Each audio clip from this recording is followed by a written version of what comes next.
Let's start off with the stock. What's your price target? What's your rating? What's the number one thing you're watching for in this report? Well, we have a price target of $190 on UPS, which is quite a bit higher than where the stock's trading at today. We've been consistently bullish about what Carol Tomé, Brian Newman, the senior management team is doing at the business to drive long-term value creation. Last year was obviously a blip that reflected exactly what you said, Frank, in terms of the front-end loaded nature of the labor deal and the exacerbation of the strike risk and the volume impact. Make no mistake, the labor deal is very, very shareholder friendly if you have a 4 to 5 year view. And we think that'll be very clear to the market starting in the second half of this year. With respect to what they're going to report under an hour from now, we think profits will more than double. That bar chart you showed on margin, the third quarter, we think will be a blip. We think margins will be back to very high single digits for the company. Yeah, margins are very important for a company like UPS and also its rival FedEx. So you mentioned you have a lot of confidence in Carol Tomé. You also mentioned the CFO, Brian Newman.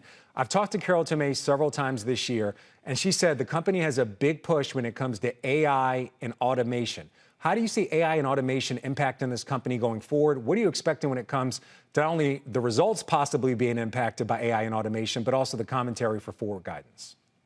Well, this is a company that does, just in the U.S., 5 billion packages per year. It's really hard to kind of even think about the scale of that business in that context. So little changes in process automation and little changes in efficiency can be multiplied by 5 billion to give you the cumulative effect it has on the company's return profile. The key thing here is that this new labor deal, while it does give the union a lot higher wages, which they highly deserve and is a great thing, I think we all know our UPS driver and value them significantly. The key thing is that it does not stop this company from automating its sort centers or anything that goes on within the four walls of its many, many thousand buildings in the United States. So again, this is a key thing as part of the labor deal where they can get more efficient. This is over 115-year-old company. Right. Many people don't realize. And so automation and modernization are key factors in what's going to propel the earnings power forward. Yeah, I've talked to a number of investors and also analysts. A lot of people are very excited about what she might say about AI and automation as part of this better and bolder strategy. Another thing I know you're looking at is the general rate increase by UPS this year. It's almost 6%.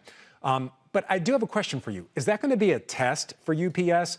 They lost about 1 million packages a day during the labor negotiations, most of that to FedEx. This increase in pricing, will this be a test of not only their pricing power, but just how much customer stickiness they really have? Yeah, that's a great point. I mean, I think the biggest thing that Carol Tomé, the philosophy change that she's brought to this company is really about not giving up price for more volume.